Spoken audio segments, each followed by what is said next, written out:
Hey, what's going on? See, can't get this camera into its holder. Come on, straighten up now. Sorry for running late. I guess I hadn't been paying attention to the Hot Toys China site, so I looked at it real quick and I seen the Tom Holland head sculpt for the advanced suit and the head sculpt for War Machine. What's going on, CBS Sci-Fi? How you doing, Noble? Welcome, welcome. Automan, welcome to the channel. Thanks for sticking around. Sorry I'm running late. Anyhow, I got sidetracked gathering the images of those two figures. I think War Machine had been announced a week or so at least back. I don't know when the Tom Holland head sculpt had been announced. Don't know if that was brand new. C'est bon, maison. How you doing? So I grabbed the images off of those. Thank you for waiting. Thank you, thank you, thank you, thank you, thank you. Only a couple times have I ever not shown up when I have a scheduled day with you guys. Today I was definitely planning on being here. Here we go. Tell the lights on. Camera rolling.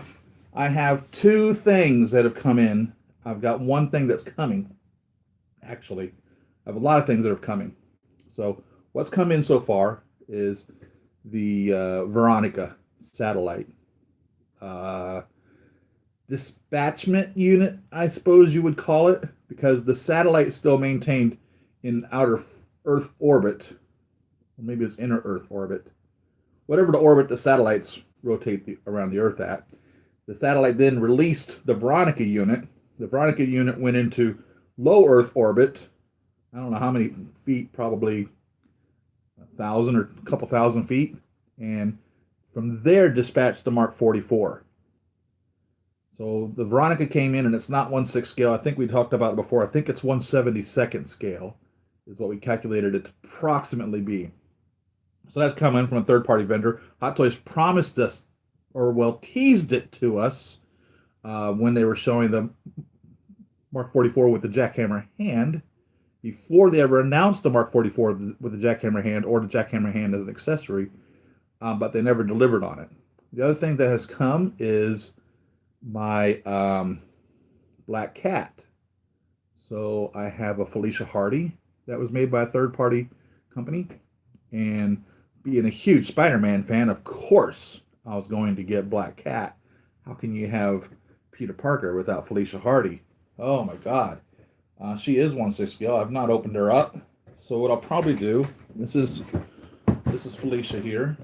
What I'm probably going to do is open up Veronica. We're going to save Felicia for next week. I've got coming, for fact, on the way, the Casual Wade, which is a Deadpool knight in his Deadpool uniform. And of course, I've fallen in love with the collection of Deadpool because of his variedness, or several abilities of showing him. So that is definitely on the way.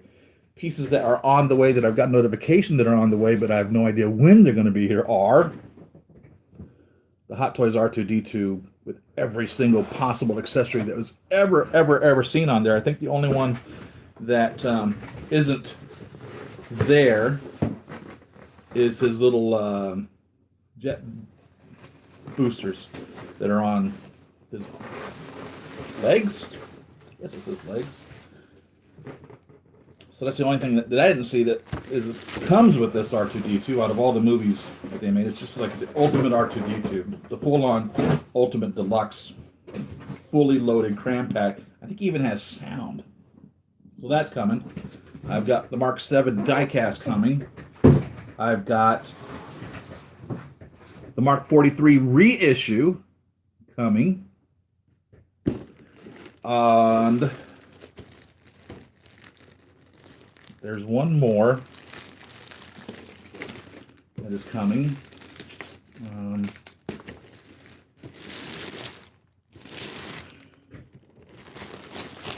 So anyhow, over the next few weeks, there's going to be a handful of stuff to go through. And that's good because we're at the dry spell right now. I'm just on Star Wars Jedi Fallen Order for Xbox. We've got it on pause so we can have our Saturday chat. Dude, thank you. Thank you.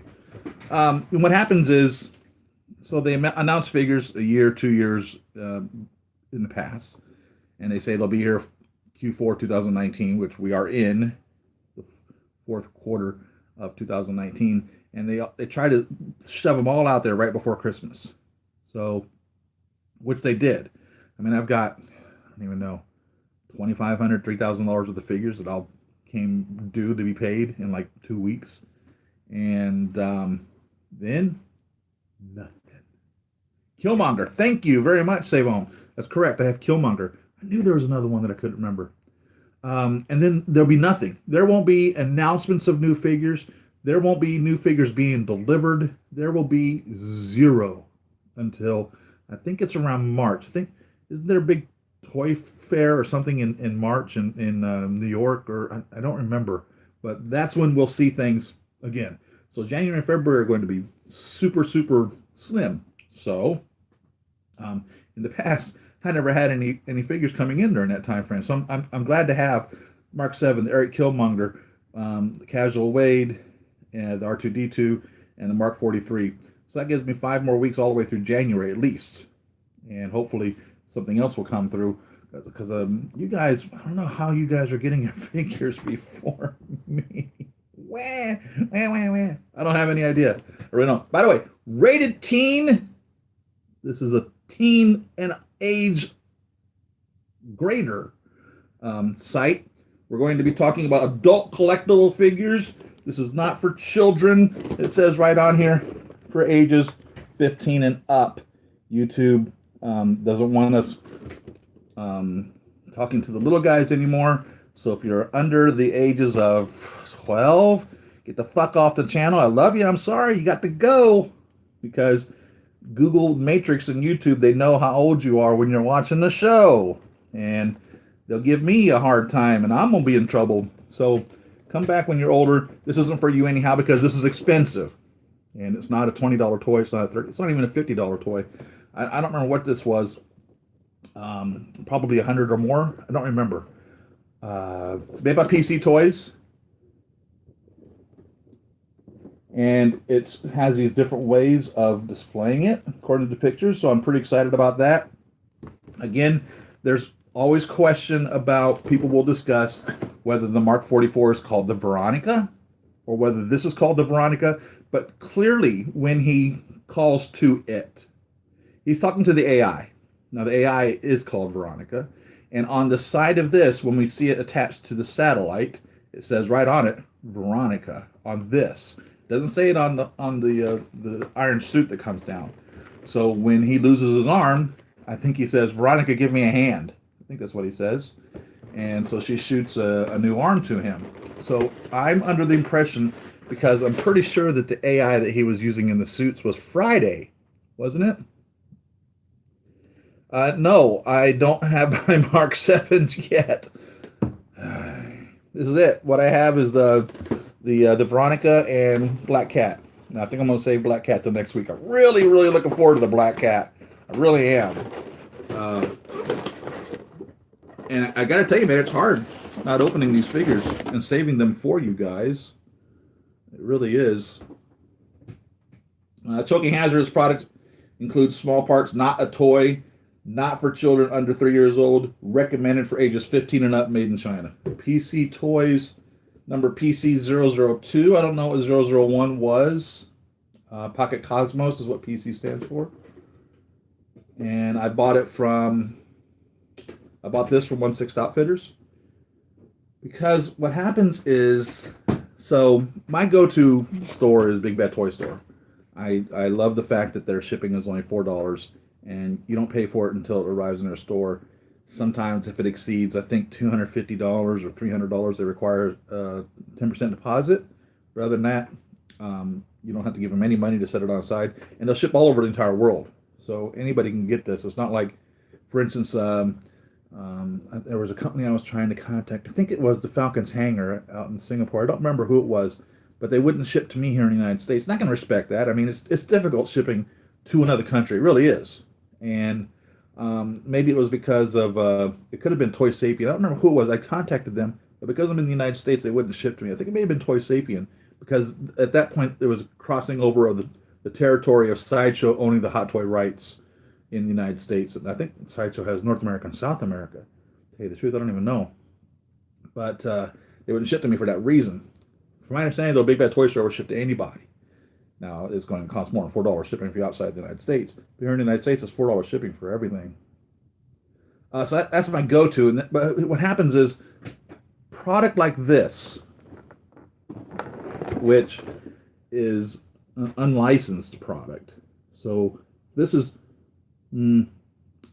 best thing I could call this would be fan-created for us fans. Yeah, Christmas as well. Thank you very much. I just, I didn't buy my wife anything. She didn't buy me anything. We just made ourselves little Christmas gifts and confessed our love to each other. And our daughter came over and cooked us dinner with her husband, and they didn't buy us anything. I mean, come on. I literally own anything I've ever wanted, for real. And I'm selling figures, as a matter of fact. So, a Soba Mark III gunmetal. Ah, what a hard one to go. It's so funny when you put one up in the box, and all of a sudden all the little intricacies and beauty of it come back to you, and you're like, oh, I really don't want to let this go. It's such a beautiful figure, and it was in perfect condition, so tight, moving the figure, the little elbows and the little flaps on it was so beautiful. And it went out last week. It's on its way. And so, yeah, that's what we did. It was a nice little Christmas. So anyhow, this is a third party. I like to think of it as a fan created for fans item. It's not officially licensed. Okay, so I guarantee you that Disney or Marvel or whomever did not get any licensing fees paid for by this. And so companies like Big Bad Toy Store, they won't touch it. They won't sell these for that reason, because who knows how that's ever going to go down one day. You know what I mean? Anybody that distributes or sells it may end up being responsible for having to pay the licensing at that point. So they just kind of steer clear from it. So I find other companies that will sell these, little fan-created companies that will sell these pieces that are made by fan-created companies. And that's how I look at it. Whether or not that's actually the case, I couldn't really tell you. But that's why I'm unable to get these at the larger companies, because they just won't touch it. They won't go near it. Or it also might be because of, this is only the second one this company's made. This is 002 of their line of figures and accessories. They might just think, we're not getting involved in this because we don't know if they're even going to be able to make the figure. We've seen that with Mystique, where we sat waiting on Mystique for 2 years, and they just canceled it. It gave up. They said they couldn't make it. But even Hot Toys does that. But that might be another reason. This is a neat little display base here. So, rock on a piece of gold. Obviously, it's not real gold foil. It's got some weight to it. So when this is on here, this is really going to hold this well. Little rubber foam on the bottom there, so it doesn't damage anything. You can slide it around without it really sliding on anything. I like this, and it really feels like rock. It feels like rock. It doesn't feel like a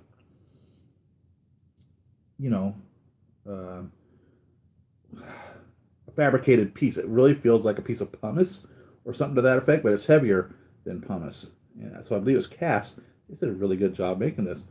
I'm excited about a rock. That's, sheesh. And we have a little posing stand here, made of metal.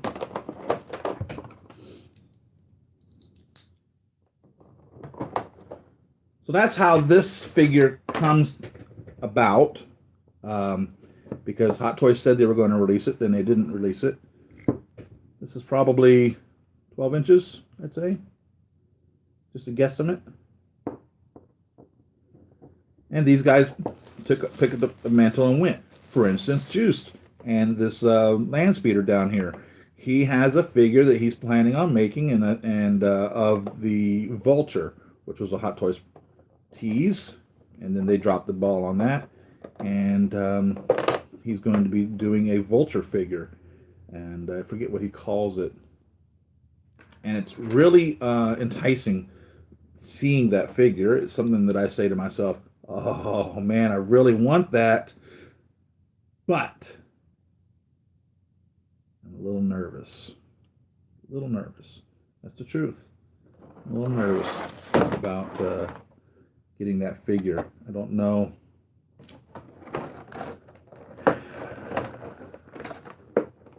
A little nervous. That's all I gotta say. I've not made my mind up. And it's not coming for a year at least. So I have plenty of time, I would imagine, to make my mind up on that.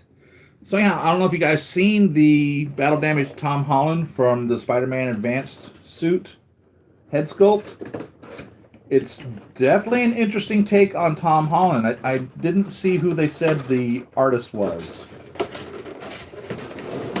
But it didn't appear to be conventionally made by one of the normal artists that have been doing these figures. I don't remember who it is that has made Tom Holland. But Hot Toys has a head sculpt team headed by JC Hong. He's the executive in charge of the head sculpts out in Korea. And they have certain artists who do certain heads.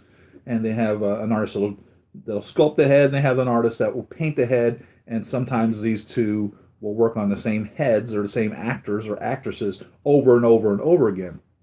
And this one did not look like it was performed, created, or crafted by the same artist who was making Tom Holland before. It was a very different figure. Now, I probably should reference the head sculpt crafted by Hot Toys to the movie. Tom seems a lot more mature, and he is. Oh no, he wouldn't be, because the 5 years didn't pass for him, because he was dead, so he would still be whatever 17 years old or whatever he was in high school when he passed away. Was he a senior? He must have been. He was at the prom. Well, I guess sometimes junior prom. So I'm assuming he must have been probably 17 or 18 years old, and he would have been that, so he wouldn't have been older. But it just appears to be an older Tom Holland, and he is older. So I wasn't too sure what I thought about that head sculpt. I was looking at it, and I was like, something's off about it. Something just wasn't right in that regard. So this is the guy right here, our Veronica. I don't know where it was. I probably should have looked at the images where it said Veronica on it. Hell, it may have said it on the satellite. And this might not be the Veronica. This might be a Mark 44 dispatch, aerial dispatch device. It's so interesting when they don't give you the name of what it is in the movie. And that's why we don't even know for fact that the Mark 44 is the Mark 44. It came after the 43 and before the 45, which both of those were named. So the 43 went inside of it. So you would assume it was made after the 43. So we just assume that it's the Mark 44. So all four sides are the same. Okay? But this guy comes apart. Here's instructions on it, on how that comes apart. So we'll figure this out together. See how to dispatch it. Now, it ends up showing it into this weird final phase here, which we've never seen in the movie. It just continually floated in this capacity, and these storage compartments would pop open, and out would fly a portion of the Hulkbuster. So, again, to determine the size on this, two of these held the entire Hulkbuster. So one would be the torso, and one would be the legs. Two. So half of the Hulkbuster would fit inside of this. You know what I mean? And then the other one was sending the arms, and it was just standing there waiting to send whatever else that he possibly could have had. So I imagine that he had essentially enough to build two Hulkbusters in here. So that would be the size of this thing. And he's what, 24 inches tall? The Hulkbuster is? I mean, he's a beast. So if you imagine that this is probably, oh, I'd say, if this area right here, from here to here, if this represents the height of half the size of Hulkbuster, this area here would have to be 12 inches in order for this to be 1/6 scale.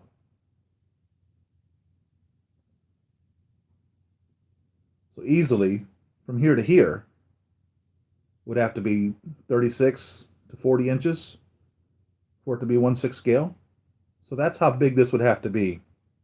In my rough estimate, opinion, if you wish to make this into a 1/6 scale accessory. And could you imagine how cool that would be? We're talking a big piece, obviously.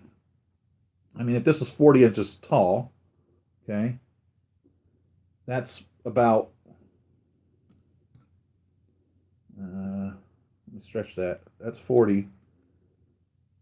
This would be about 24 to 30 inches wide.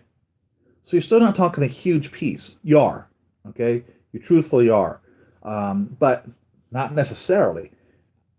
I would find a way probably to display this. I would find a way to display a 6-foot Ant-Man if I could find one in Civil War or in Civil War or in Avengers style, because we've seen him turn into Giant Man in those two suits. I would love to have an Ant-Man that big, and I think that would be a good representation of 1/6 scale of Giant Man. Where the hell would I put him? I have no idea, but he's still 1/6 scale, right? So let's crack this open.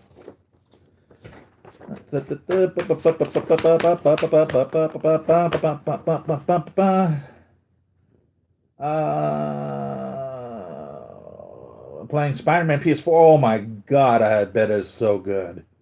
I've literally just said to myself, man, I wish I'd bought that. I wish I'd bought the PlayStation 4 and whatever else. I don't have time for that. But oh my God, it looks amazing. And then of course, I've told you guys before, my wife is from New York. She lived on the island, out there near Brooklyn and all that. She didn't live in one of the boroughs. She lived in a city out there on LI, Long Island.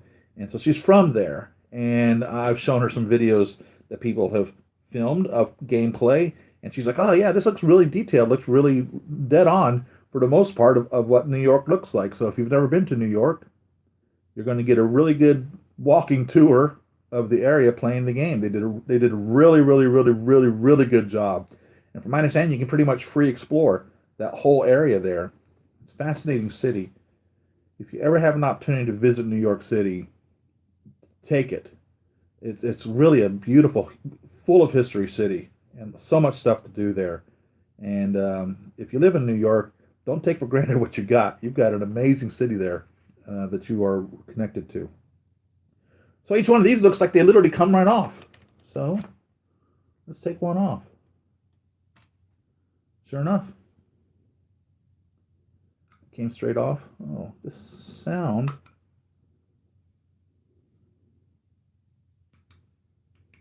I mean, it's quality plastic, by the way. It doesn't feel like junk. All right? Feels very solidly built. I probably wouldn't even feel bad if I knocked this off of the shelf and it bounced on the floor. I don't think it would break. It might.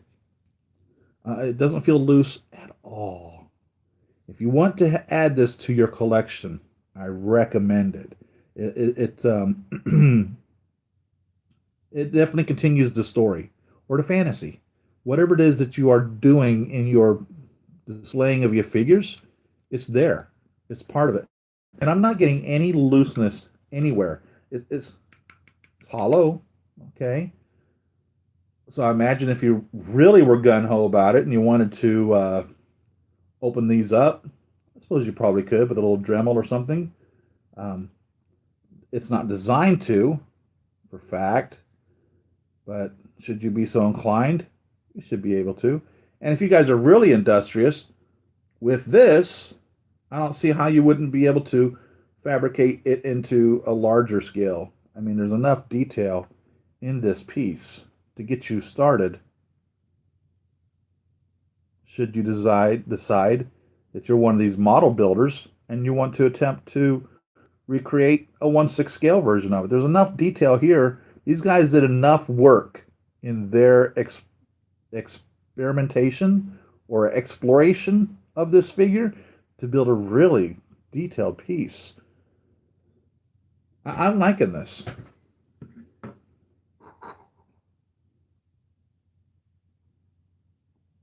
And matter of fact, so all of these will come off, and the smaller pieces will come off too. So let's make sure we have this so that I remember how this goes back together.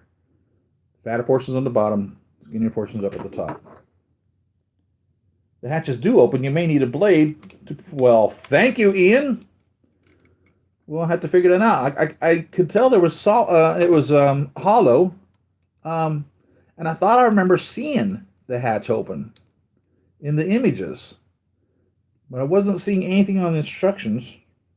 Baloney, it says right there at the bottom of the instructions, hatch can be opened. So let's open it up.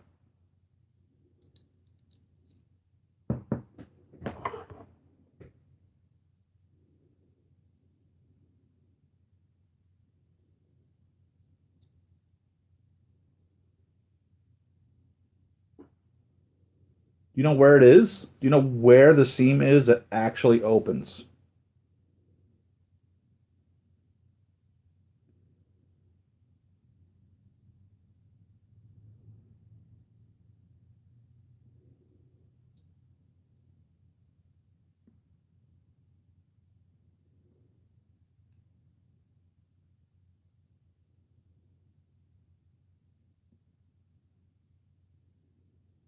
I may have to go turn my computer on in the other room to examine the images.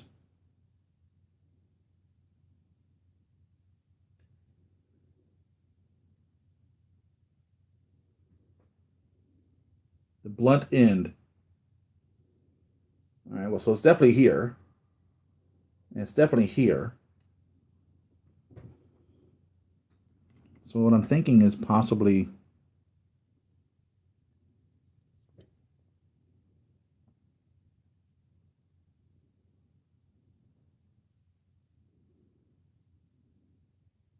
I feel like Tom Hanks in Castaway,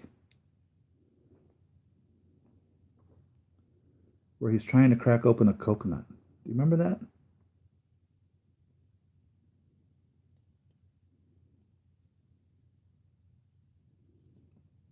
That's what it feels like right now. Feels like I've got a coconut here.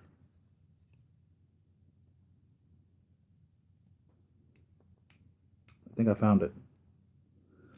I'll show you where I think it is. All right.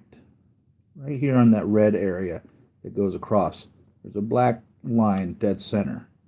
And I'm thinking that that's just right. That silver area right here, I think is what opens up. I'm going to use an X-Acto because this pocket knife is not sharp enough to get in that seam. But no, the instructions don't show exactly where it is.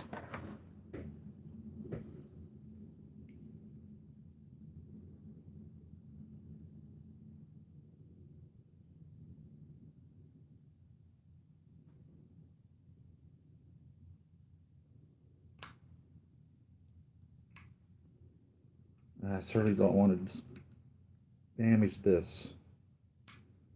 Oh, man. Maybe it opens up this other way.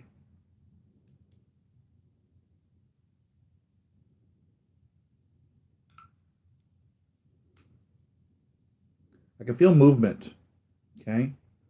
So I'm on the right track, and you're guiding me properly. It flips.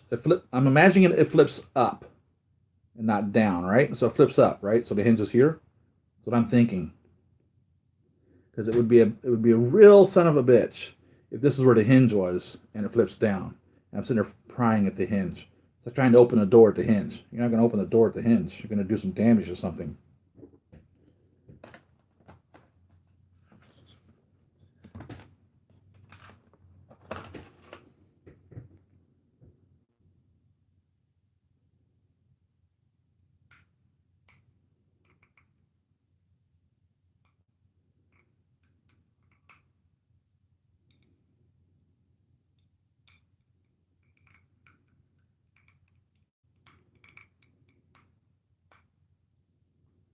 Hmm.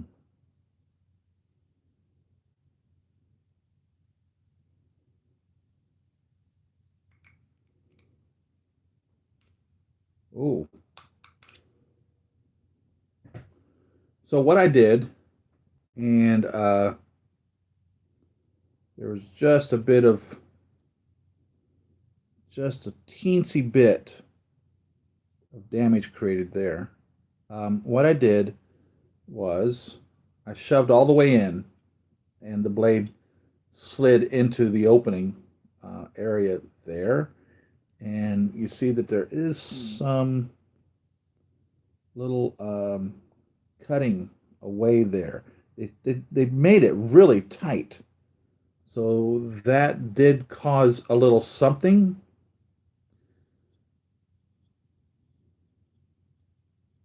Move this little fluff off of here. And once the fluff is gone, you really can't tell that there's any real damage done in opening of that. So the hinge is kind of in the middle of it, all right?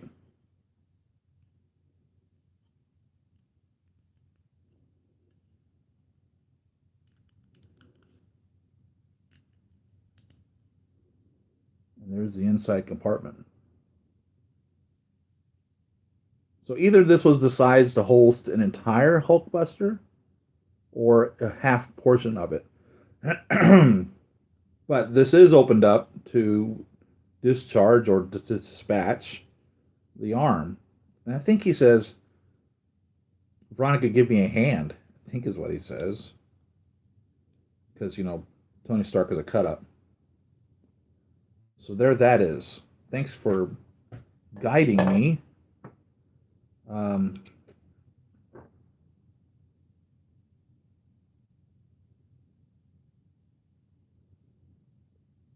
My recommendation, should you decide to open this, is to push all the way down and then pull up. So push into the hole and then pull up. There's a second one I just opened. You can see a little area where the tip of my X-Acto cut into that. So, and a little fluff right there from where that cut into that. So they can be opened, should you so desire. Veronica, give me a hand. Very, very nicely made. Very tightly put together. So this shows these even coming off.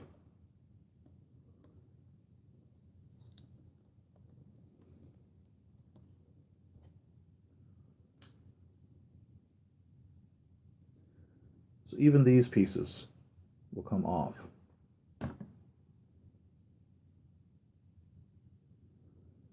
And the images, if I remember correctly, and even on here, it shows it in some sort of like attack mode or something. I don't even know. We definitely didn't see anything like that in the movie. But it shows it.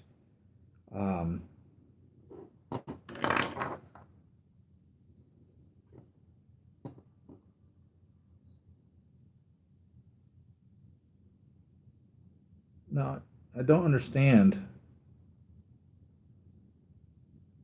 It shows this piece, right? No, I understand now. Okay, let's take all this off. Well, I'm going to be in trouble not being able to put this back together again.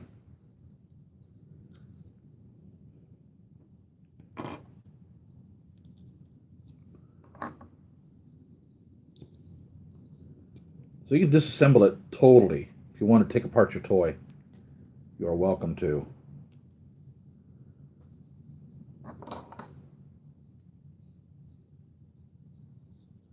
So it shows you putting this, taking it off of here and putting it on here, but it looks like they just finally decided just to put it on here. This guy. And then it says to take these guys, as such,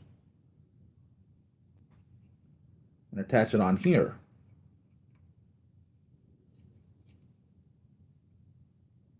That's not going to attach on there.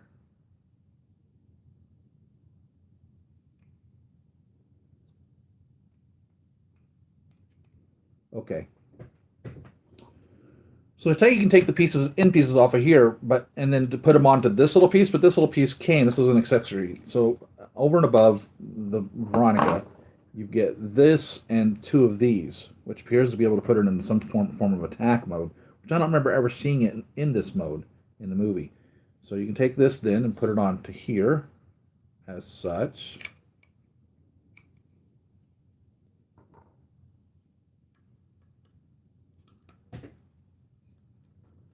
And then these guys,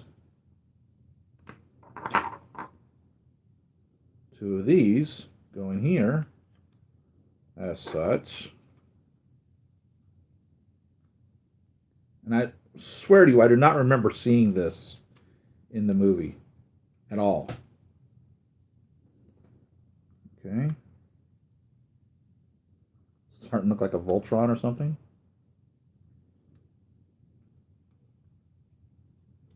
And then these arms here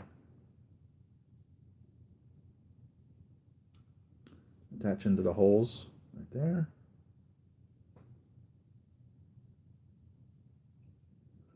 With the bend towards the pointy portions of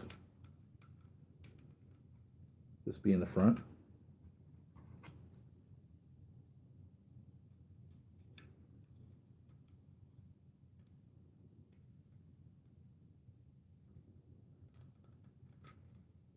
So it's a cool way of displaying this, but I don't know why we are to display it in this manner.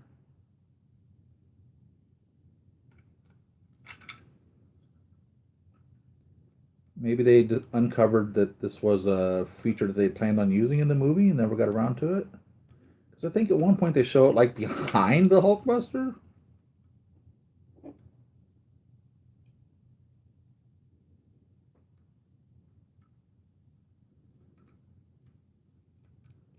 In the images that this company provided. And then we can put her on its base. So that looks really, really, really, really cool. I mean, that looks really cool. Whatever the hell it's supposed to be. And then you end up with these little extra pieces here. And I suppose if you wanted to, you can put them on here as well. And really dope them out.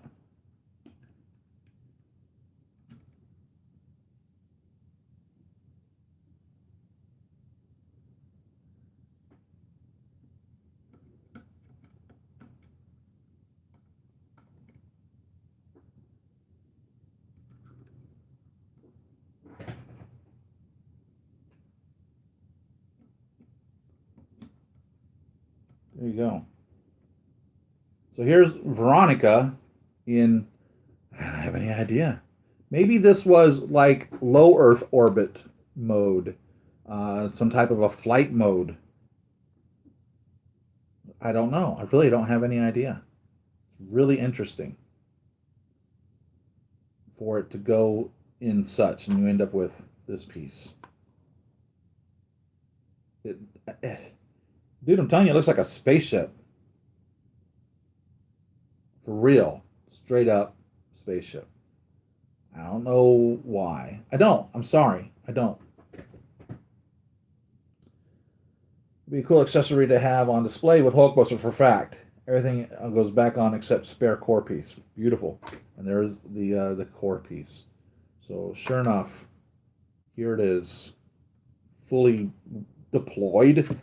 And again, like I said, I don't remember seeing this anywhere in the movie in this manner. And then I actually, from the way that she was hovering, Veronica was hovering in this capacity as such, with the blunt ends down. So I don't remember it doing anything like this in the movie. But like I said, it might be some type of a flight mode, low Earth orbit flight mode. Sure is cool though. I won't display it like that. I don't think anybody would recognize it displayed like that. Not that anybody's come over to the house to say, hey, can I see your collection? I've kind of dragged people back here. Like, hey, come let me show you my new toys. I'm like, yeah, okay.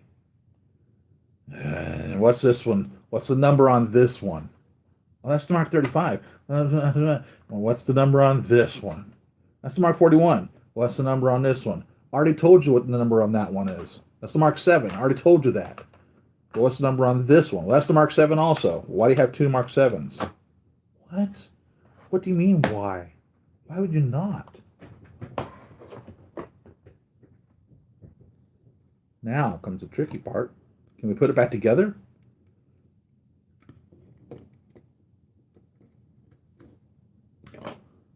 Ian, thanks for your help, man.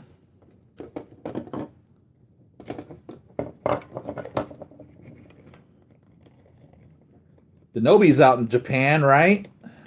Visiting Toy Sapiens. My brother-in-law lives there. I've never been to his home to visit him. Always wanted to go to Japan. It's just one of those countries that just seems, I don't know, maybe because I've never been there, it just seems like super cool.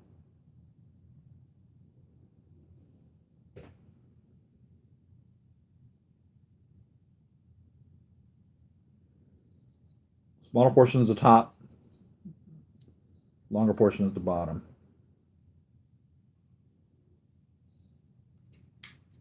Let's put these guys on first.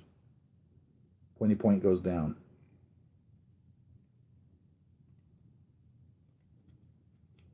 Hopefully we can get this bit back together. Unlike my Mark V suitcase that I took apart, I've not been able to get it back together exactly the way it's supposed to be, ever. I'm going to have to watch my video just so I can learn how to put my toy back together. I've done that before. When I sold one of the figures, I had to watch my unboxing video to know how to box it back up.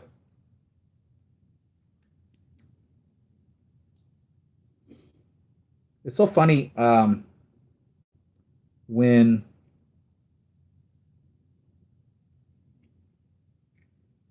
they translate the name of the movie. I think Infinity War is called Reunion 4. I find that funny. But that's how they've decided to name it elsewhere.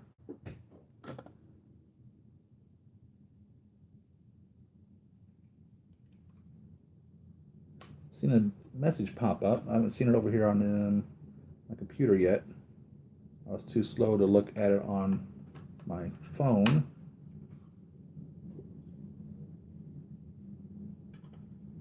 This goes well together. It really does. When we buy our pieces, at least in my opinion, we don't buy them to have to assemble them or to take them apart, more or less. I don't want to. I'm not a model builder. You know what I'm saying? I buy this because I want it displayed as such. So yeah, I think I'll have one of the little doors open. I think that works cool. Let's get the Hulkbuster down here. and have a look at them side by side. Obviously, this thing's going to be dwarfed by Hulkbuster. And the Hulkbuster's so huge. He's just such a piece. And I have him sitting on top of my Hall of Armor. You see him up there? Let's get him down.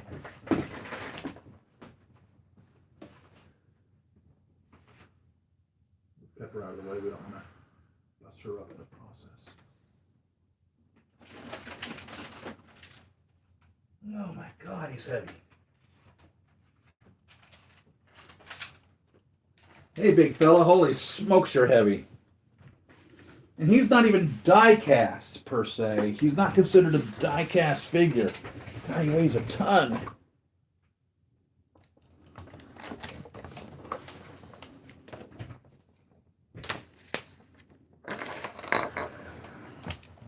Look at this guy. Look at him.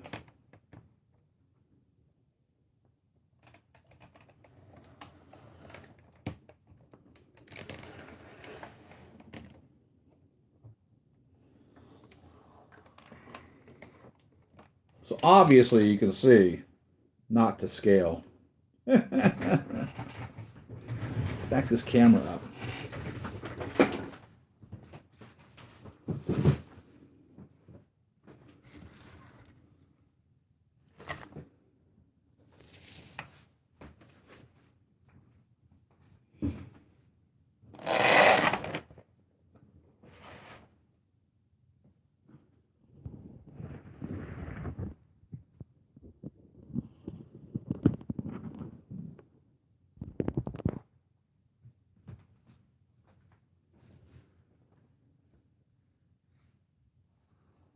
Look at this beast.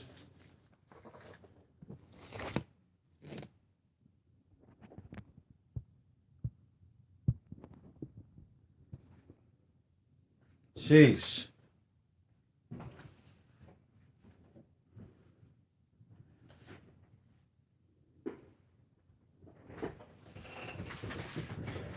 This is definitely one of those pieces. Like I said, when I was boxing these pieces up after selling them, it's been a while since touching some of them, and I have not examined my Hulkbuster in quite some time.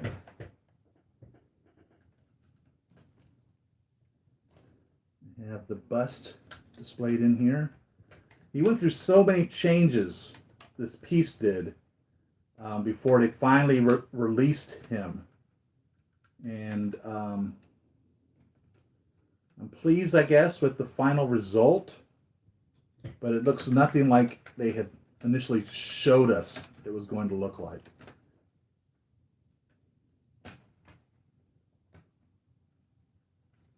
So I have the bust in here, and I think this was another reason why they went with the re-release of the Mark 43, because it really is the piece that goes in the Hulkbuster. And when they gave us a jackhammer arm, they made the Hulkbuster available for purchase again. If you missed this piece and you want to display him, boy, oh boy, oh boy. It's one of these crowning pieces. You know what I mean? He's definitely a piece that is the pinnacle of a collection. Also close to buying the Vulture Iron Scavenger for $550. Then I saw the shipping is over $100, which makes it even more out of my price range. So sadly, I probably will not be getting him. Have you seen the 2-pack Tony headset? One is a little damaged. The other is final in-game, burnt up, good value at $51. Yes. $51 for the 2-pack? That's pretty good. That's pretty good. And it looks like him, you see? Alright. My finger's stuck here. There we go. I'm having difficulty remembering how this little piece opens up. I don't want to break or bend anything, truthfully, if you can imagine. But this fully opens up. This piece comes out. You can put the full body in here. You can put an entire Mark 43 in here. It comes with little sleeves for his legs so you don't damage the Mark 43 sliding in and out. But this guy's a beast. If you didn't buy him the original release, and I don't know if he's still for sale on the re-release, but if you have the place to store him, he's quite impressive. I have the two arms here, one displayed closed up, okay, and the other one is displayed in the way that he was administering the sleeping gas to Hulk. I'm assuming that's what it was. So I just kind of crack that open there and put that piece as such, compared to this one, where that's all sealed up tight. There's not much posing to this. You can pose him. You can put him into a type of a running or charging pose if you feel so inclined. But he's just such a beast that you kind of want to put him and leave him.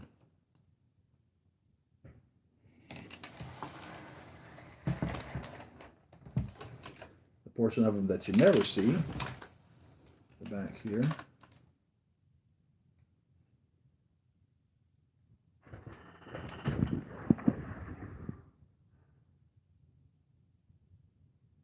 On all these light up. It's quite beautiful lit. Many arc reactors on him. Many of them.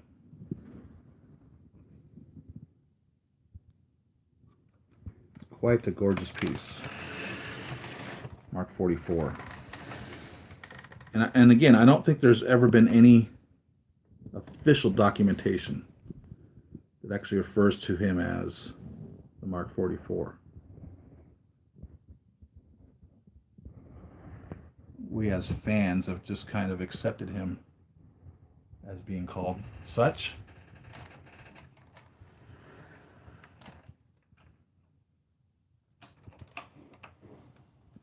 See a little, it came with a bust of the Mark 43. The prodigal son. Mark 43 was what he called the Mark 43, the prodigal son. Iron Man 3. It'd be interesting to see where they go with the kid, the potato gun kid, because that is who was at Tony's memorial service. He was one of the characters where you're like, who the hell is this guy? That is who he was. That was the kid from Iron Man 3. Rose Hill? Wasn't that the name of the little town we were in? So obviously he was able to fabricate things. And Tony gave him the ultimate garage. You remember? The question was, will Spider-Man be taking the mantle, carrying the torch? Maybe this kid will. Maybe that's why he was there. Huh? What do you think? Is that believable?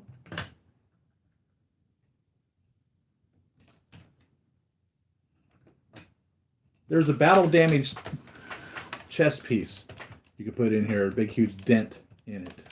You can either display it with or without that battle-damaged chest piece.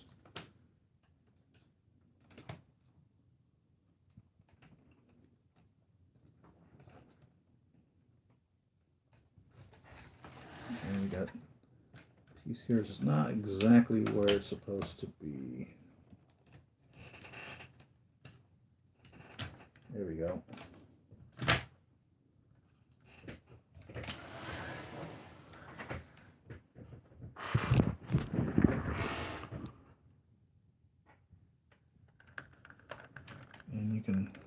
his little head left and right, as such. You can even have him look up a bit.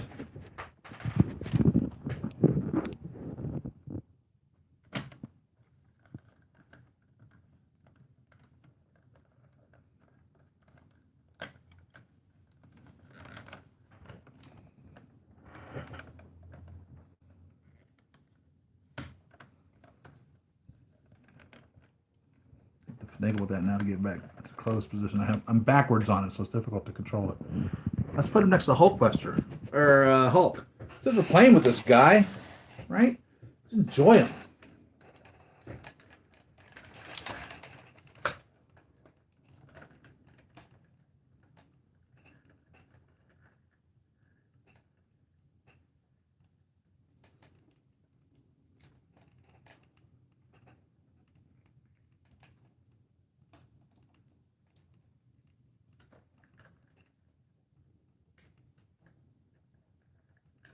I'll get my Hulk over here. You know what? Instead of going after my Age of Ultron Hulk, I'm just going to use Ragnarok Hulk. They're the same size. And I can't get the little face piece exactly where it's supposed to be.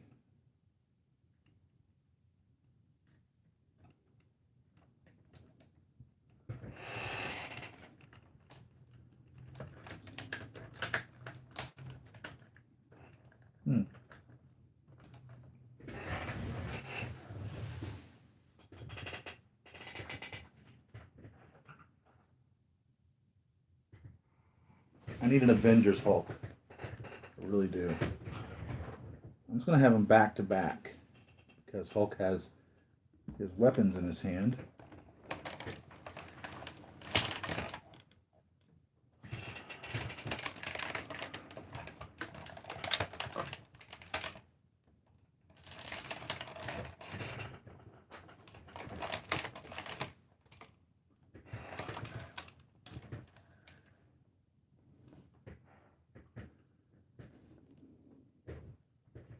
Shoulder height comes right about there to his elbow.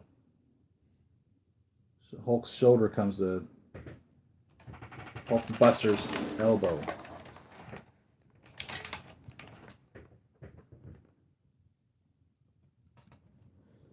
Get Veronica out of the way here.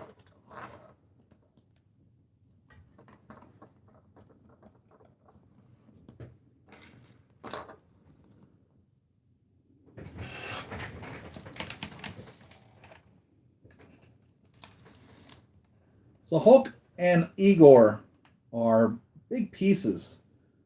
Ultron are big pieces in a collection like this. And here's two of the monsters right here. Here's two of the big 1/6 scale pieces right here.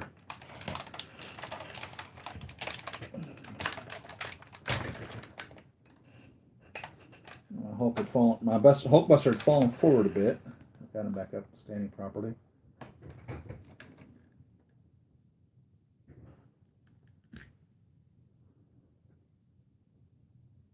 Right to the middle of the bicep. Hulk's head is the middle of the bicep. And this Hulk is actually larger because he has sandals on. So you've got like 1/4 of an inch, maybe 1/2 an inch in height of this Hulk compared to the Age of Ultron or Avengers Hulk, whichever that you have that you are displaying. My Hulkbuster's still in the box. Due to space. Is it due to space? He's a beast. He really is. He works well where I have him, but he certainly isn't where I'd want to have him. You know what I mean? He's a show off piece. He's a showpiece. What's the word I'm looking for? He's really one that you want to have the center of your collection because he's such an amazing piece, and you really want to wire him up and have him lit up without the batteries, but just have him lit up. He's just a beautiful piece. He really is. I wish there was a way. I wish I had like a little coffee shop or something. You know what I mean? I could just display all these in a little coffee shop. or a hot dog stand or something to that effect. Could you imagine that? I mean, how many of you really would ever want to even go see something like that? But it just seems like it's a shame not to be able to have these on display someplace like that. Anybody can come in and just look at these pieces, and to have them available to be walked around. Could you imagine having a Hulkbuster in an acrylic style glass counter type base where you can just walk around him? Golly.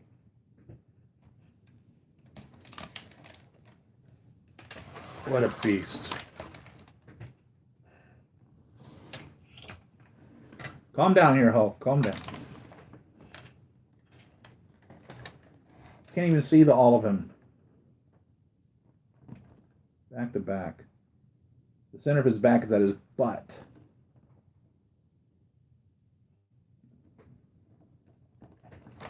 Look at his feet. Look at that. There you go. When's the last time you seen Hulkbuster's feet?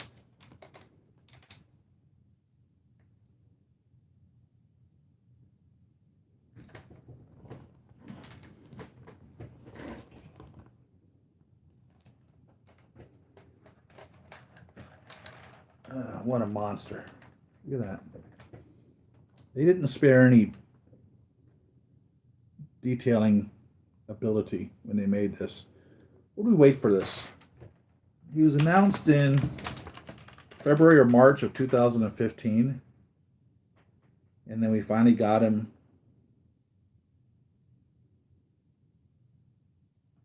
3 years later, 3.5 years later. Oh my God.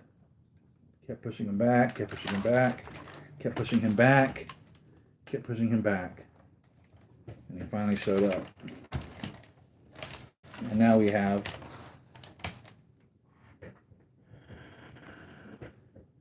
the ultimate accessory for him. It's funny, when Igor was made, one of the concept art drawings of Mark 38 Igor was red and gold, not blue and white. And so when people had seen that, there were some people who had labeled him as the Hulkbuster. We knew of the Hulkbuster from the comics. We knew there was a big Hulkbuster. There was a Thor Buster. There was he more or less had a Buster for anybody that he felt that he would ever have to control. He has a Thor Buster. We thought we were going to see a Thor Buster. He was Robert Downey Jr. was taking pictures of some types of armors and posting them on Instagram, and I imagine what he was doing was researching his character for the movies at that point later on in the movies. And it looked like there was one. I think he even made a reference to it as being Asgardian armor. I think he said, "This resembles Asgardian armor, wouldn't you say?" And there was an armor, I think it was called the Uru armor in the comics, right? Which more or less was like a Thor Buster. So they never realized that in the movie. Maybe as the movies continue, we'll see a Thor Buster that's created, right? Isn't there maybe an Adam Warlock that's going to be coming about? Of course, we know we have Doctor Strange, one of the most powerful beings in the Marvel Universe, Marvel Cinematic Universe. But yeah, he had multiple busters. This was the Hulkbuster, and people thought that the Mark 38 Igor was really the Hulkbuster, and it ended up being his heavy construction piece, Igor. Space is a problem, but I want a decent display case for him. I do have the bust in there. There's no way I would put my Mark 43. I'm with you. I'm with you. I've seen people who open this up, okay, and have the Mark 43 standing in position, but not in there. The bust works. I mean, as you can see, obviously, I just have him displayed totally closed up. Same thing with my Ironmonger. He's totally closed up. I've taken the bust of the Ironmonger and made an Obadiah Stane figure from that. But it could also be displayed with Obadiah inside of the Ironmonger. And I don't have this open. I don't have it open to show off the Mark 43 in there. And I have my Mark 43 in a battle position versus Ultron in the other room. Um, I have all the Avengers assembled there. In I guess it was was it a church that they were fighting in? I don't remember what that was, but I have that base there, and that's where I have my Hulk from Age of Ultron and Vision. No, I don't. I have Vision in here. So Vision's missing from that. I truthfully need another Vision because Vision belongs here with the Avengers, but he also belongs there with the initial Avengers for that battle in Age of Ultron. In my opinion, I wish they'd made a gray Vision, without the Infinity Stone in his forehead. Very morbid to do that, but it's the uniqueness of Vision. We only have one Vision, and I don't remember if his cape changed much at all in the movies or if he continually stayed exactly the same. And that's why we only have one Vision. But we only have one Vision. I really need two Vision. Two Visions. A Vision for the Avengers and a Vision for the battle against Age of Ultron. Of course, which is the only place I have Quicksilver. Quicksilver never really was an Avenger, right? He just joined forces against Ultron. And it's so weird whenever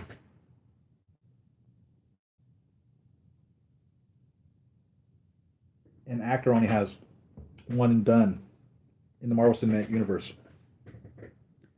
Oh God, what is his name? Red Skull, the actor's name that played him, Hugh.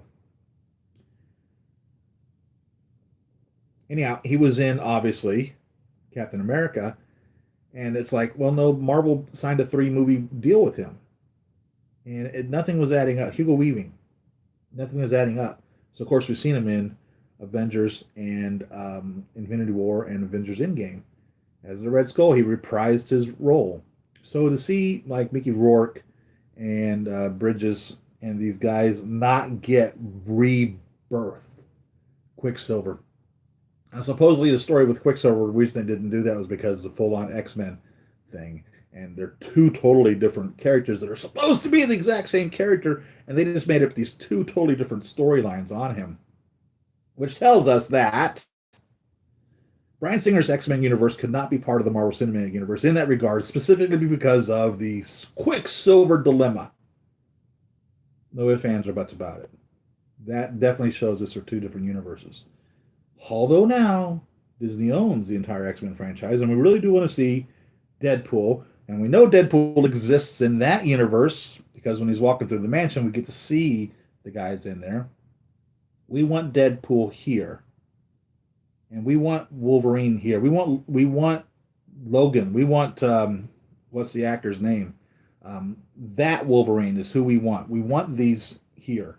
Patrick Stewart. We want that part of the X-Men, part of the Marvel Cinematic Universe. And I don't know if it could possibly be done. It sure would be great to see the entire Marvel Cinematic Universe assembled and crossed over. And Ryan Reynolds is such a character. I don't know if you've seen his little video he made for Christmas on when it's time to get your guests to leave. The scented candle. Get the fuck out of my house candle.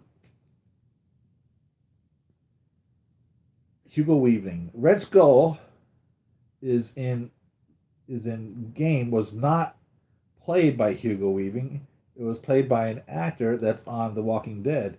Hey, what's going on, Rick? Welcome to the channel. It's amazing when you read the credits to animated or video games as to who it is that plays some of these characters, and they were just as important as the actors that actually act out the character and bring them to life. The voice actors are still just as much work involved, and it's I'm happy that there are people who do that. Whether or not they deserve to be making millions of dollars for bringing pleasure and enjoyment into our lives, it's hard to say. I don't know what I feel about that. But I'm happy to see that these people are able to bring someone to life. It's so disappointing whenever you're watching a movie and the actor just isn't there. It's like, yeah, I'm not feeling this. I'm not getting that this is a character. This isn't even anyone I even care about. But whenever they assume a role and you forget that that's an actor portraying a character that's fictional or even a non-fictional character, when you forget that you're watching a movie and you're so engrossed in it, that it's so believable in their emotions that they're expressing and their actions and how they respond and the excitement or the shock whenever something is put in front of them that they hadn't seen before, even though they may have done 50 takes of the thing over and over and over again. It's obviously not a funny joke anymore because you've heard it 50 times, or it's obviously not shocking to you anymore because it's hopped out of that closet 50 times. When they're still able to show you that fear, that excitement, or that laughter, when these actors are able to convey that to us, God bless them. And it gives us a means of escape. 2 hours of enjoyment. We can walk into that room or put it into our living room or wherever we happen to be watching this, and we can leave our lives and become part of that. We can become an Avenger. Man, we can become an X-Men, and that is what's so good about collecting these highly detailed quality figures, because when you look at it, instantly all those memories are brought back to you. Whatever you felt at that time, you're reminded of it again. And I find quite a bit of comfort in just coming in here and just slowly scanning, and just looking at my figures. And each one of them, a memory will be generated from that. And then I'll have an image in my mind. And it's just calming and relaxing. And it's fun. And to handle your figures again. It's good to get them out of the box. It is. Who are you really truly saving it for? Yeah, there are pieces that really go through the roof. And it's been my experience that uh, even if it's out of the box, the difference in price of selling an unopened figure versus an opened and displayed figure is so minimal. It really is. They're difficult to sell in the first place. There's not many of us out there. You know what I mean? I'm happy to see new people get into the collecting because obviously they're going to have to start going backwards. So, should you ever be in a position where you start pushing your figures out your door, then at least there are new collectors that are willing to accept that piece. And even if, for instance, I don't know, what do I think would be a hard piece to get rid of? Probably Maria Hill. I don't think anybody, I can't imagine there's people knocking the door down wanting to get a Maria Hill, the Chitauri soldiers. I can't believe for 1 second there's like hundreds of people out there saying, oh my God, I got to have a Chitauri soldier.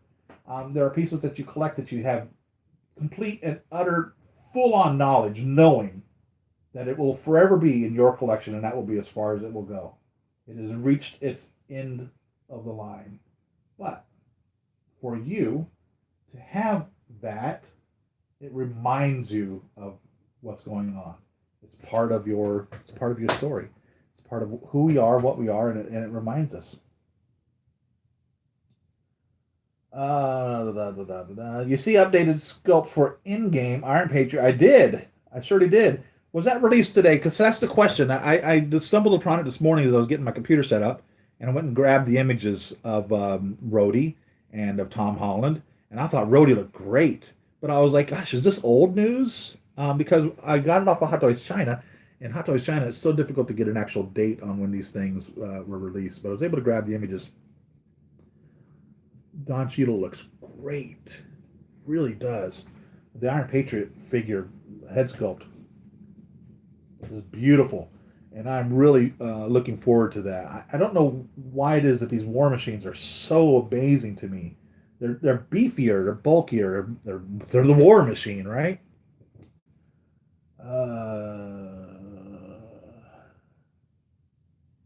And I did. And on Spider-Man, I was commenting earlier that my initial impression is that Spider-Man Peter Parker, Tom Holland's head sculpt, wasn't sculpted by the artist that had done it before. Just looking at it, I may be wrong. I didn't see if it said who the name of the sculptor was and the painter of Tom Holland. Um, I don't know whether it who it was. I know that they had somebody left there.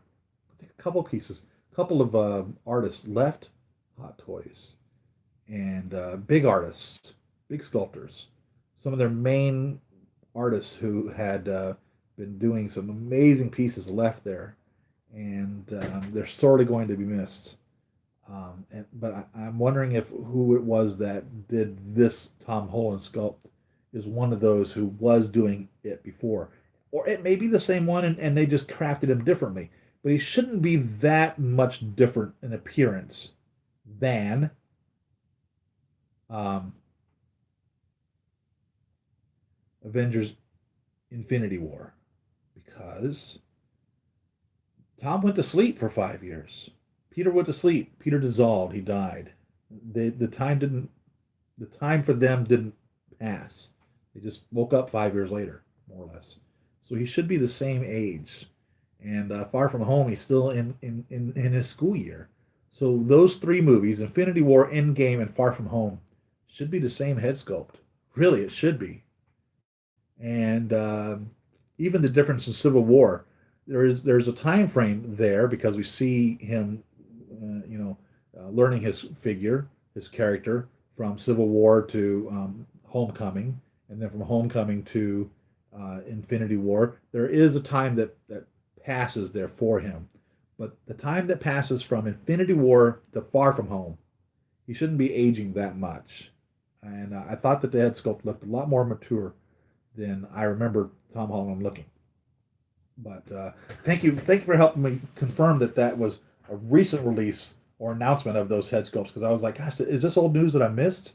But yeah, Don Cheadle and Tom Holland head sculpts have been announced, and they look really. Don Cheadle looks really good. Really impressed with the Rhodey head sculpt. The voice autocorrect is terrible. In the movie Endgame, the Red Skull is not played by Hugo Weaving. It's played. What? The Endgame is not Hugo Weaving? Are you shitting me? I have not seen Star Wars. Um, the condition that my wife is in, it's difficult for me to be able to get away from the house for any period of time. And I have to really schedule that with her to make sure that she's in a place or somebody can be here should she need anything in order for me to go to the movie. So um, I have not made plans to go see Star Wars. I do want to go see Star Wars. The travesty of what the Star Wars has been, I'm skeptical. I've not heard one way or the other in regards to things. What I have heard is good for the most part. I've heard a couple of people being negative, but then the goods literally turn around and say, "Oh, you're just being negative just because," for no apparent reason. So I don't have any preconceived idea of Star Wars, except I really don't like the Rey character. Really don't. Really, really, really. I mean, I really don't like her.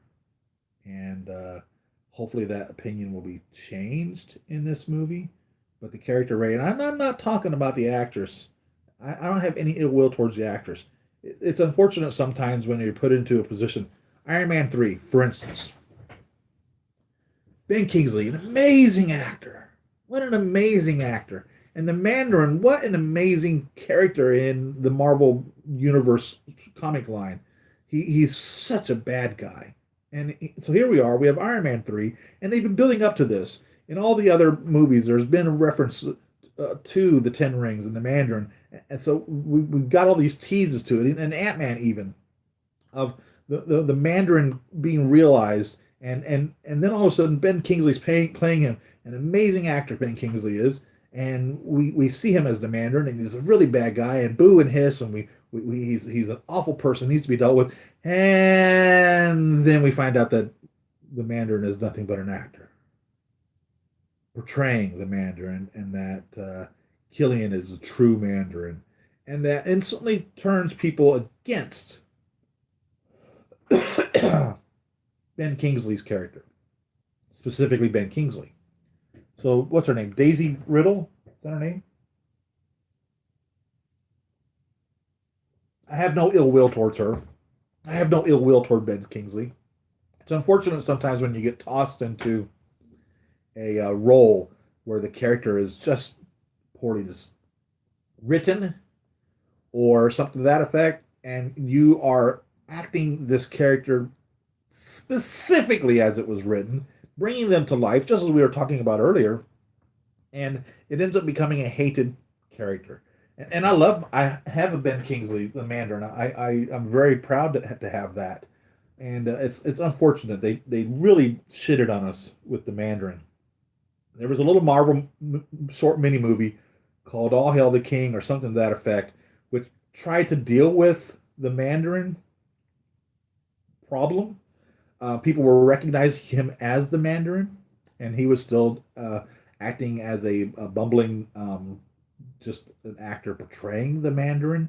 And they tried to assassinate him in the prison there, and then I believe they even bust him out. And it's almost like as if to be continued, because the Mandarin is going to talk with him. And truthfully, in my mind, what I truthfully hope would be something to the effect of this would be my perfect the Mandarin story. This is what I would hope that they would do. I would hope that when they bust him out, they have to take him into some type of a reprogramming like they do with the Winter Soldier. And we find out that the Mandarin was removed from the Mandarin. Okay? We find out somehow they dissolved who the Mandarin was. Killian was able to profit from using the power of the Mandarin to get his agenda dealt with. The zealots who follow the Mandarin, break him out of jail, are able to reintegrate into his brain that he is the Mandarin. And then we get the bad guy that is the Mandarin. And the 10 rings, with each of those rings having a power and an ability to them, which they don't even discuss in the movie. That's what I would hope. I would hope that this little bitty short film that they made, and I think it's called All Hail the King or something like that, where they more or less they bust him out and they say there's somebody who wants to talk to him or whatever, the Mandarin or whatever, and literally all they're doing is reintegrating Ben Kingsley's character into being the Mandarin. We really do need the Mandarin. He's really a really bad guy, and there's a lot of story that they're just not touching. Maybe they just decided to steer clear from that whole thing. But that's what I really like. I would love to see Ben Kingsley's role reprised and give thus the Mandarin, as we know and hate. You know, he's a bad guy that you loathe. You need that. If you don't have bad guys, what the hell is the point of a superhero? Now, I'm not saying what the hell is the point of you doing good, you doing right, helping mankind. I'm not saying that. We all need to take care of each other. Truthfully, there's always been indigent people. There's always been people who aren't necessarily in a position that is good as you are yourself.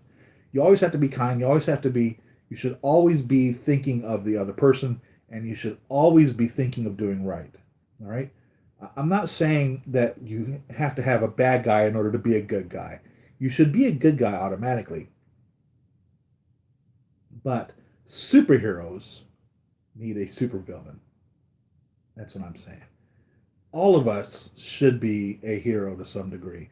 All of us should devote some time, money, effort, or even self-improvement to maintain a goodness or a value of that self-respect. Honor. We should have honor. And whenever you feel that you no longer have the need for honor, there's going to be a problem. Whenever you feel, what's the point in being good?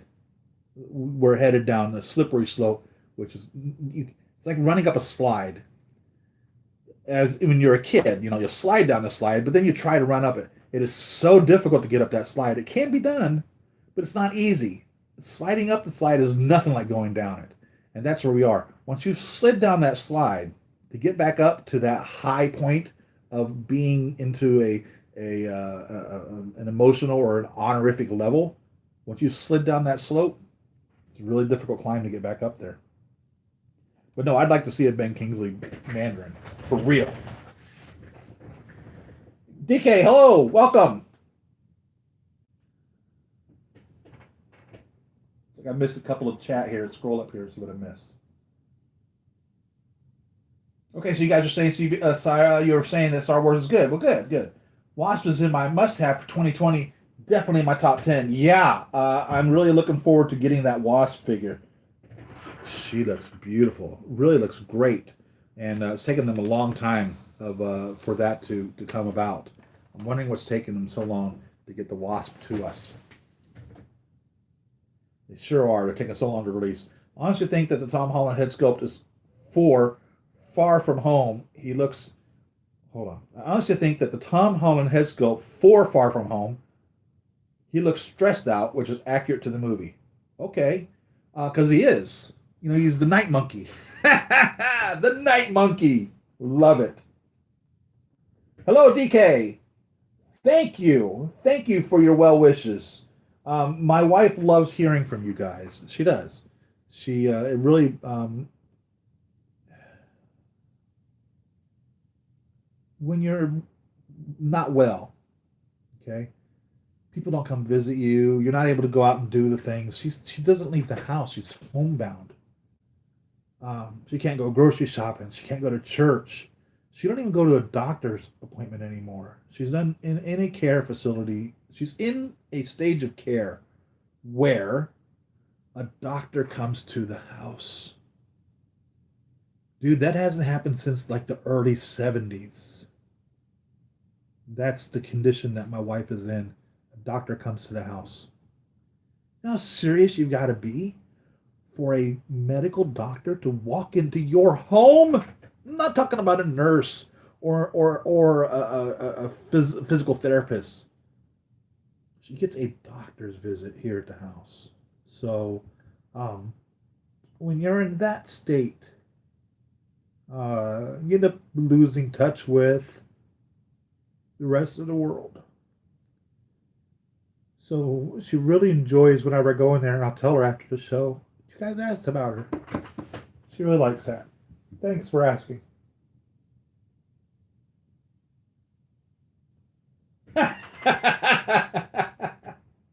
You're terrible, Rick. No, my favorite 2019 movie was not Captain Marvel. I do have the Captain Marvel figures on order. I will definitely buy the green one. Should they ever make one. They showed us a green one. They showed us that they were planning on making a green one. But it looks like it's been shelved and probably will never be released. I would get the whole group of them. What are 5 of them? I'd love to have the Black Order. Oh my God. What are their names of the Black Order? I'd love to have Thanos' henchmen. Oh my God. The wizard and the giant dude that's the size of frickin' Hulk or Hulkbuster. Oh, I for the life of me, I can't get their to my front of my forehead, front of my mind here, names of the Black Order. I would love those. What movie did I see this year that I really enjoyed? There was something. It must have been Spider-Man. I think it was Spider-Man. Far From Home would have probably been my best movie for 2019.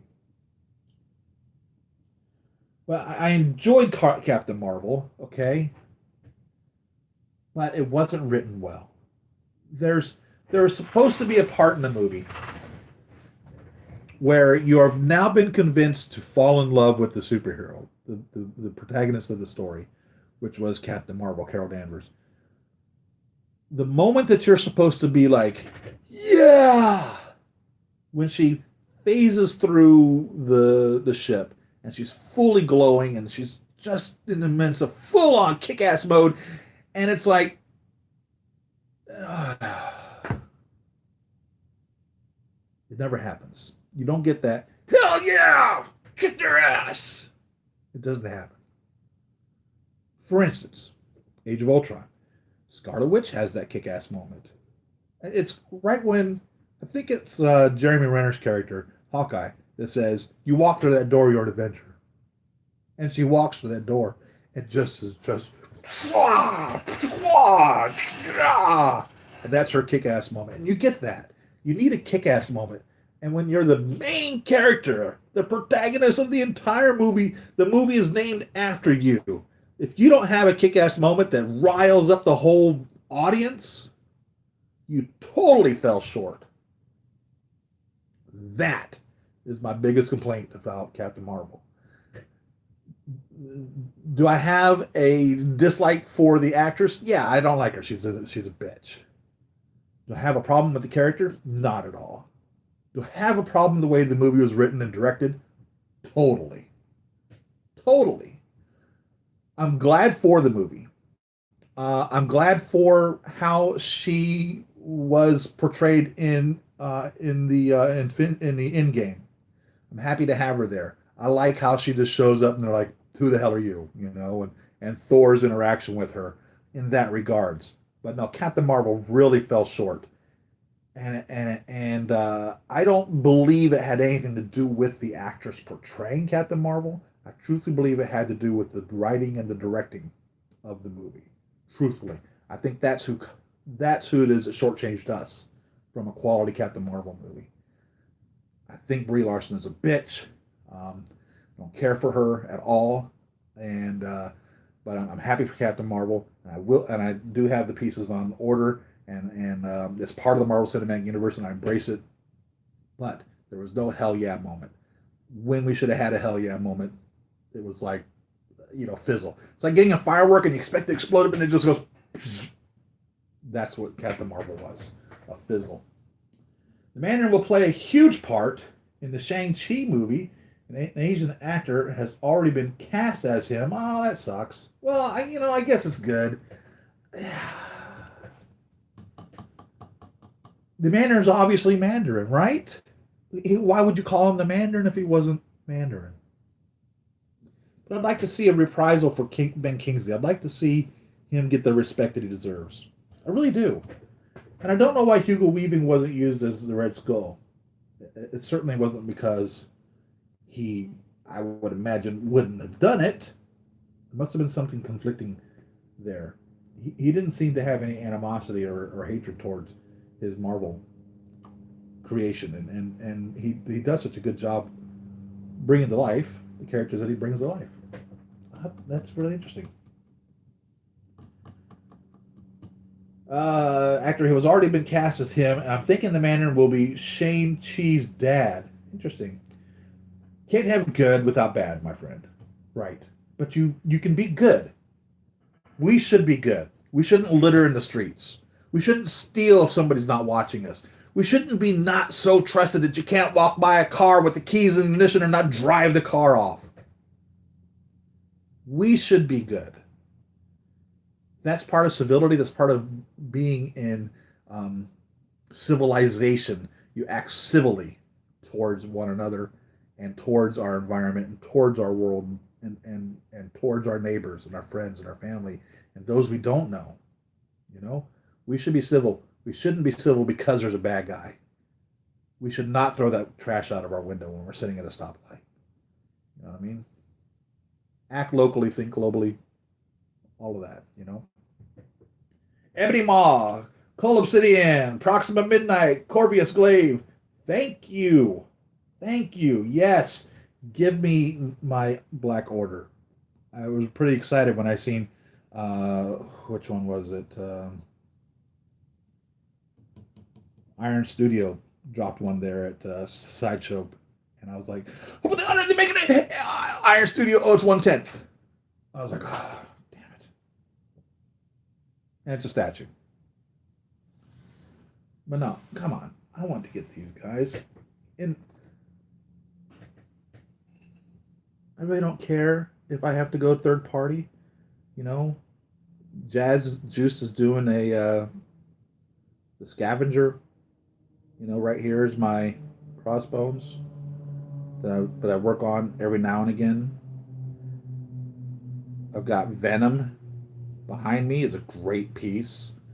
I don't mind that I have to go to a third party to get these pieces. I don't. But yeah, give us. I would really like to see Juggernaut.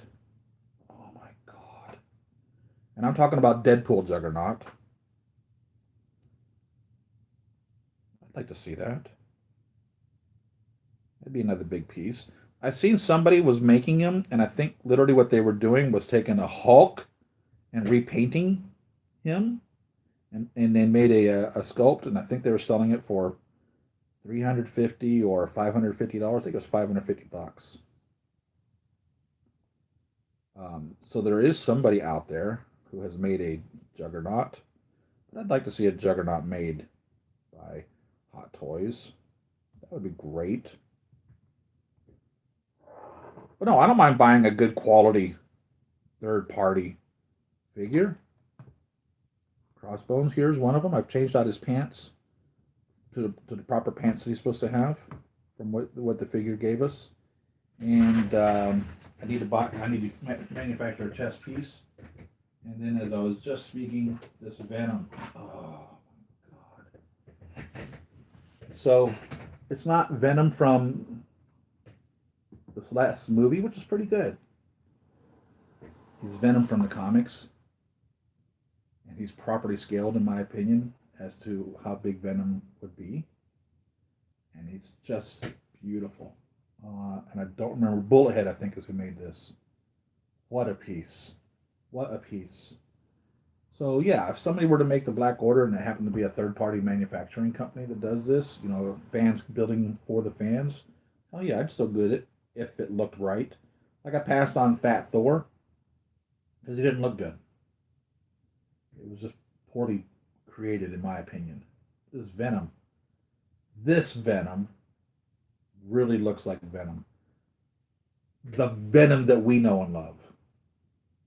And I have no problem with the Venom movie either. It's a pre-Spider-Man interaction. So it's weird how they're doing that. But it's supposed to still be the same Venom, and he's tied into the Marvel Cinematic Universe. So that's good. That's good. So Endgame came out in 2019. Yeah, okay. I have to agree with you. Endgame was my favorite movie. And my scene that I remember a lot is Scarlet Witch. Oh, jeez. Here she is confronting Thanos. And she's just emotionally a wreck. And we've seen her get angry before. We've seen her be so angry to kill Ultron with the loss of her brother. But Thanos killed her lover, Vision. Oh my god. And that's what she says. You know, when her voice is just broken up. You have killed everything that I've ever loved. And Thanos being Thanos, in this time frame, he has no knowledge of this. He literally looks at her and says, very matter-of-factly, I have no idea even who you are. Oh my God. My name is Enrico Montoya. What is that? My name is Inigo Montoya. You killed my father. Prepare to die. He spent his entire life seeking the six-figured man. Here, Scarlet Witch, she's seeking the vengeance on Thanos. And Thanos is so ignorant because he's not even from that time zone. He has no idea who she is. That just inflames her even more. Oh, and she's about to do to him way beyond what she did to Ultron. She's just going to rip him apart molecularly. I truthfully believe that she's literally disassembling him by atoms. Just taking him apart. Dissolving him into nothingness. The same way that he dissolved her lover and everyone else. She was going to turn him into itty bitty little particles of nothingness. That's what Scarlet Witch was about to put on him. Holy smokes.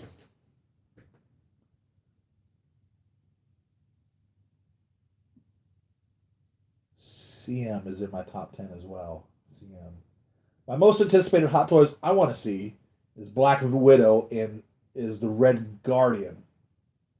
Evidently she has a sister as well.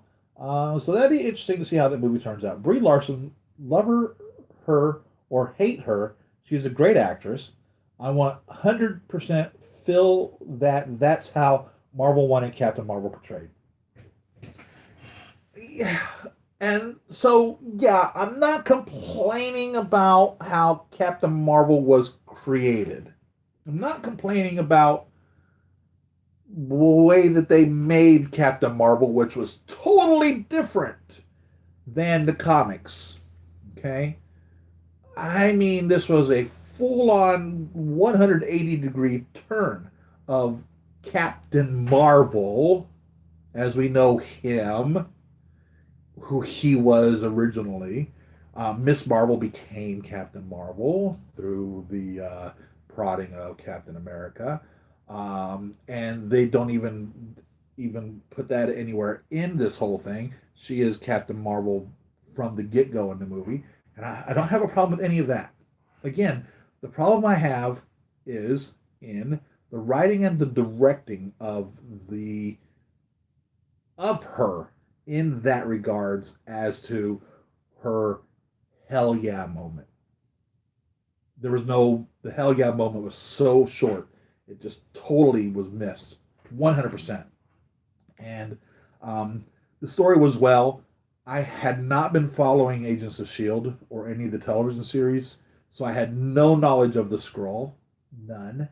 So that was all new to me, a huge revelation, which was greatly done. And I liked how they did the backwards time telling of Nick Fury and of Phil Coulson, and I enjoyed all of that. And I think that the concept was there. I think that the direction that they were heading was well, but I didn't care for Brie Larson, and I did not know Brie Larson before this movie. So it's not like I went into any preconceived idea of regards to who she was before the movie was made. I just had a problem with her promoting the movie the way that she was. And I didn't have any problem with the way the actor was in the movie, except there just seemed to be an emotionless expression on her face the entire time. Couldn't tell whether she was happy, sad, pissed off, angry, excited, scared, whatever. She was just emotionless. Um, Keanu Reeves has a similar problem of not necessarily portraying the emotion that needs to be displayed to us as a viewer at the moment that it's there. It just seems forced. It just doesn't seem natural and believable enough to a point where I know exactly what's going on in that person's mind. Samuel L. Jackson, in my opinion, does a great job bringing a character to life with the emotion that he portrays through his face. Whether Samuel L. Jackson is playing a full-on motherfucking badass or playing a teacher in the kindest of roles as can be, you believe and you feel that. Brie Larson didn't give me any of that emotion. Um, Keanu Reeves doesn't give me any of that emotion, and I love Keanu Reeves movies, but no. In my biggest complaint about Captain Marvel, after it's all said and done, with all the inaccuracies and the way that they twisted the story, which is minor, it works. It's a good Marvel Cinematic Universe Captain Marvel. The hell yeah moment. I didn't give a damn. Didn't. I was like, okay, yeah, she's Captain Marvel. Oh, big deal. Okay, so what? That was missing. And that came from poor writing and poor directing, truthfully. So, and I'm happy to see her continuing on in the Marvel Cinematic Universe. She explains her position well. And I like it how Rocket says something about her changing her hairstyles. That was, I think that was warranted. He's a little smart ass, and she was changing her hairstyle, and she had good reason for not being where she was. Where the hell were you? There's a lot more going on than your own little planet. You know what I mean? And she's a great character. She's a powerful being, no doubt about it.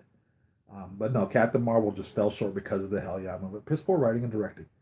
I don't necessarily blame the actress in that degree, except the fact that I don't think that she was displaying the proper emotions in her face. I'm no actor. Trust me, I can't sit here on a high horse and say, look at me. Look how I do it. I'm the king of the hill. It didn't work that way, but I can certainly tell you if I walk out of a movie and I don't get that feeling that there was a problem. When this person's getting millions of dollars to bring this story to life, and I don't have any emotion or care or compassion or concern or give a damn or even hell yeah about it, there's a problem. So that is my problem with Captain Marvel. So yeah, and no, I'm not going to be like, how dare she play another Marvel character? Hell, I hope we have lots of Captain Marvels. I hope she's in a lot of the movies. I really do. I just hope that we can get her. I just hope that we can give a damn about her. Truthfully, I really don't give a damn about her. You know, win or lose or die, live or die, more or less. Doesn't phase me. When Tony Stark died, oh my God, the tears. You know, it was a character I was able to care for. And in the beginning, he was a pompous, arrogant prick. He really was, and which would be so easy not to care for. For instance, Ryan Reynolds, Green Lantern. I'm literally watching Ryan Reynolds' portrayal of the Green Lantern, and I don't even know how far I was even into the movie where I don't even give a damn anymore. I was like, I do not want to hear this guy's problems one more time. Dude's sitting on the top of the world, and all he wants to do is bitch and complain and moan and groan and whatever else about how shitty his life is. And his life wasn't that bad. I don't even care. Did not even care for the Green Lantern. Didn't give a damn. Not at all. Didn't care. Same actor, Deadpool, all about caring for him. All about right there. You know. You know, so sometimes it has nothing to do with the actor or the actress, but literally about writing and directing. If the director can't make the actor give us what we need, it's not necessarily the actor's fault. It's the director's fault. It really is. That's my opinion on that. So, how long have I had you guys? 2 hours? I have one of these watches. I love this watch. Little Swatch watch, automatic Swatch watch. You tell me what time this says. The hell time is that? I literally have to concentrate on that to be able to see what the hell time it is. It's like, what? Can you tell me what time that is? It's really pretty.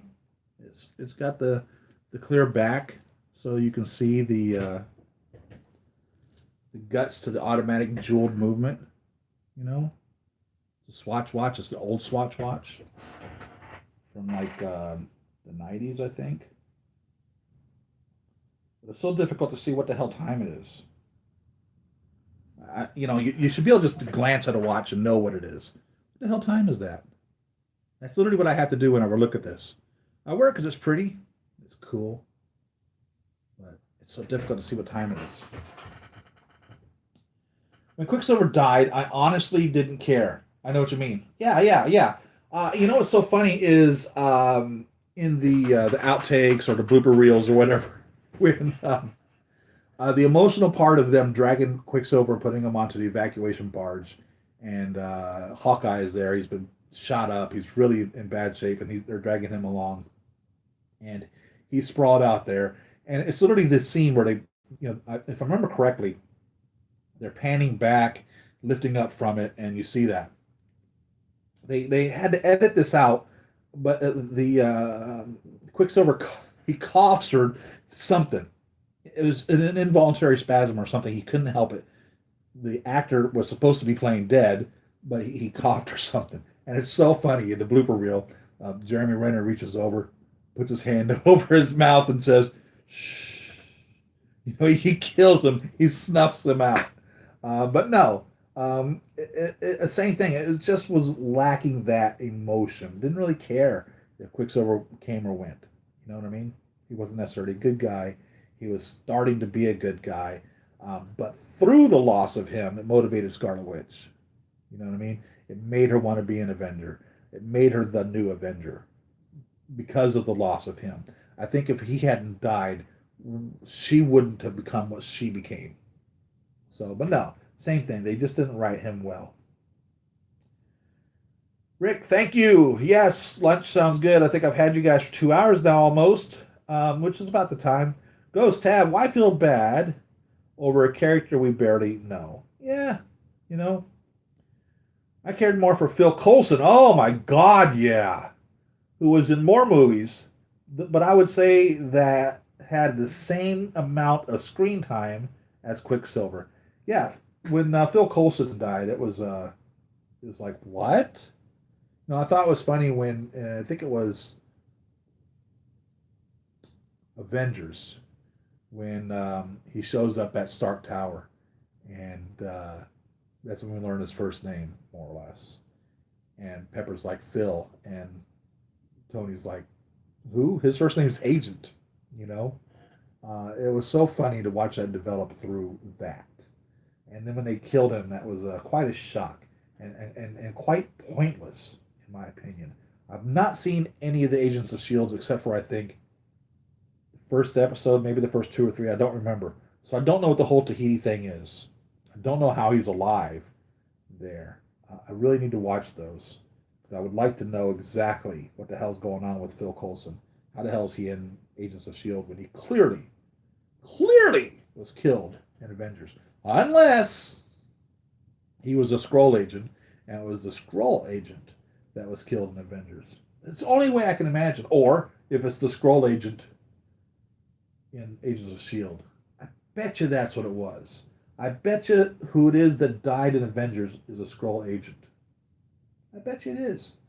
I have a feeling this Skrull thing is going to possibly be realized or revisited a lot. And there's the big question about when Captain Marvel is talking to Nick Fury and says, tell me something that no one else knows about you. And I think he says, I don't eat sandwiches cut into triangles. And then someone had pointed out that in Iron Man 2, when Nick Fury meets Tony at the donut shop, the he's eating a sandwich cut into triangles. And then, of course, in Far From Home, we see that Nick is up on the spaceship and that the Nick Fury in Far From Home isn't Nick Fury, but actually a Skrull agent. So I wonder if that's the story with Phil Coulson. I wonder if Phil in Avengers is a Skrull. And you guys probably already know this, but this is my thought on this whole thing. That'd be interesting. That would be interesting. Good chatting with you guys as well. Like I said, this is your channel. We talk about whatever the hell we talk about.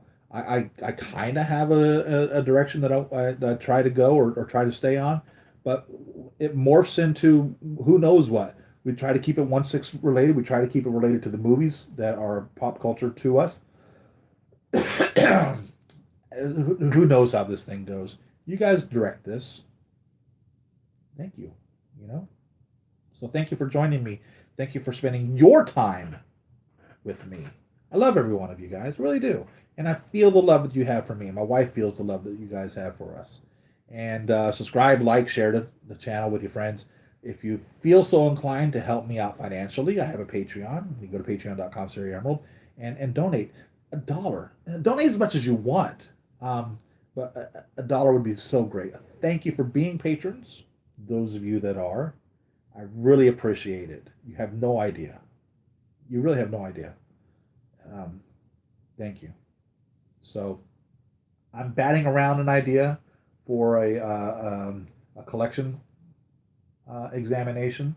I'm literally thinking in my mind what I want to do is get my 4K camera out, set it up, and just sit right here and bring every single figure out. And just bam, 10, 15, 30 seconds, talk about the figure, move on to the next one. Edit it out so it's not a 10-hour video and just go over all these 200 figures. I'm thinking about doing that. I'm thinking about doing that as an Ultimate Collection tour here. So if I'm going to do that, I'll be doing that over the next couple of days. And I have a feeling I'll probably just go through every single figure and just set it up here and spend 15, 30 seconds on it. So what would that be?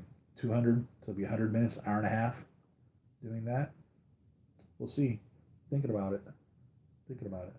So thanks, guys. I love every one of you. See you next week. We're going to open up Felicia Hardy's Black Cat next week. That's what we're going to do for fact. And then I have Wade coming, Casual Wade, so he'll be the week after that. And we'll go from there. I love every one of you. Thank you very much. Agents of S.H.I.E.L.D. is a good show. First season is bad, really. But it does come into its own in season 2 and is really good from there. Thank you, Save On Mason. Thank you. Next week, Noble, thank you. Peace out, Save On. Thank you. That's could be good. Thank you. Thank you very much. I imagine you're talking about the showing all the figures. Yeah, an hour and a half, 2 hours, I imagine is how long it would take to do all that. If I spend between 10 and 30 seconds. I imagine probably 30 seconds is what I would try to keep it down to, talking about each one of these figures. I have a feeling that some of these figures I probably could talk a lot about. We've got 200 of them here, thereabouts. So thank you. Love every one of you guys. Thank you very much. Peace out. Love you. See you next week.